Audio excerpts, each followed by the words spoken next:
Have you ever wondered how a golden age collapses? I mean, picture this. A kingdom at the absolute peak of its power, overflowing with wealth, totally unified under a legendary king. And then, poof, it just shatters. We're going to dig into how something that seemed so strong could just break apart.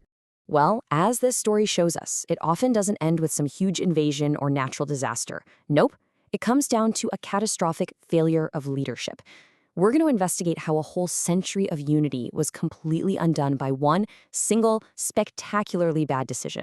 All right, so let's set the scene. The year is 931 BC. The famous King Solomon, ruler of a powerful and prosperous Israel, has just died. Now, this should be a simple handover of power, right? But instead, it's the opening scene of a massive crisis. Now, here's what's really interesting. Back then, succession wasn't just automatic. The king's son didn't just get the keys to the kingdom. Rehoboam actually had to travel north to a city called Shechem because the northern tribes basically demanded a meeting to confirm their loyalty. And, they had a few things they wanted to talk about first.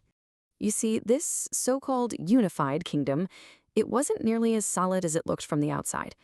Think of it like there were these deep, ancient fault lines running just beneath the surface, old resentments and rivalries that had been simmering for generations, just waiting for the right kind of pressure to crack the whole thing wide open.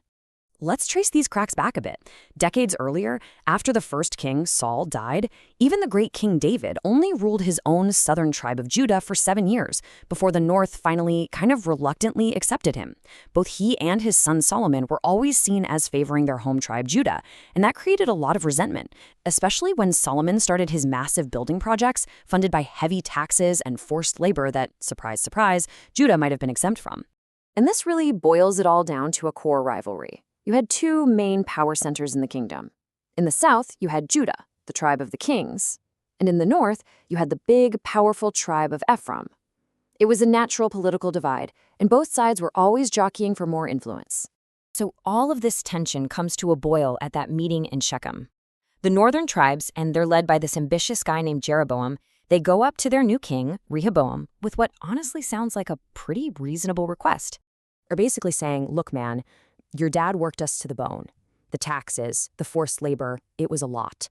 Just ease up a little and we will be your most loyal subjects. We're ready to serve you. They're literally offering him a deal. Show us some compassion and we'll give you our loyalty. So Rehoboam is standing at a major fork in the road. First, he goes to his father's old, experienced advisors, the elders. And their advice is solid, it's wise. Give the people what they're asking for. You'll win them over for life. But then he talks to his buddies, the young guys he grew up with. And their advice? Totally different. No way. You gotta double down, show them who's boss. So, which path does he take? In a moment of just unbelievable arrogance and, frankly, political stupidity, Rehoboam completely ignores the elders' wisdom and decides to listen to his friends. And the reply he gives is gonna seal the kingdom's fate forever. Wow. This is one of the most infamous lines in all of ancient history. He's not just saying no, he's mocking them. And that last line, it is absolutely brutal. A scorpion wasn't just a regular whip. It was a nasty leather strap with sharp pieces of metal or stone tied into it. He was promising them even more cruelty than his father ever dished out. And with that one foolish, arrogant statement, an entire century of unity built by Saul, David, and Solomon was shattered. Just like that, in an instant. The northern tribes had their answer, loud and clear. This was their declaration of independence. It's this powerful, poetic cry of rebellion. They're saying, we have nothing to do with this royal family anymore. Everyone go home. They're completely cutting ties with the line of David and telling the king, you can look after your own tribe because we are done with you. And the fallout was immediate and incredibly violent. First, they officially secede. Then Rehoboam, somehow still not getting it, sends Adoniram, the guy who was literally in charge of the forced labor, to go enforce his will. Well, the people retaliate by stoning Adoniram to death.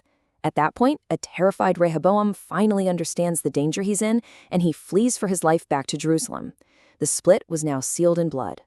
So, the kingdom is now permanently split in two. You've got Israel in the north and Judah in the south. But this big divorce didn't actually solve anyone's problems. It just created a whole new set of them. Rehoboam's first instinct, of course, was to go to war. He gathers this massive army to try and forcibly reunite the kingdom. But then a prophet steps in and tells him to stand down, declaring that this division was actually God's will. And for once, Rehoboam actually listens, and a massive civil war is avoided, for the moment. But that peace didn't last long. Just 5 years later, with the kingdom now divided and weak, an old enemy saw a golden opportunity. Shishak, the pharaoh of Egypt, sweeps up from the south and attacks Jerusalem. The defeat was an absolute humiliation. Shishak just ransacked the palace and the temple, taking all the incredible treasures Solomon had spent his life collecting. This included hundreds of ceremonial shields made of pure gold. As a perfect symbol of his lost glory, Rehoboam had to replace these magnificent golden shields with cheap copies made out of bronze. The Golden Age was officially over. Okay, and this is where the story gets even cooler for history buffs. This invasion isn't just a story from an ancient religious text. We have what you could basically call a historical receipt confirming that this thing actually happened. Check this out. Archaeologists in Egypt have found a gigantic inscription on a temple wall where Pharaoh Shishak literally brags about his military campaign, and he lists all the cities he conquered in both Israel and Judah. And even more amazing, at the ancient site of Megiddo in Israel, they dug up a piece of a monument that was erected by Shishak himself, with his name carved right into it. This is history you can literally reach out and touch. So this all brings us back to one final question. This great kingdom wasn't really destroyed by the mighty Egyptian army. It was already broken from within, years earlier, all because a brand new king was offered a simple choice. Listen to the wise old advisors, or listen to his young, arrogant friends. He chose threats over compromise. And it's a timeless lesson, isn't it? It shows how easily the greatest things can be lost, not to some outside force, but to a simple, catastrophic failure to just listen.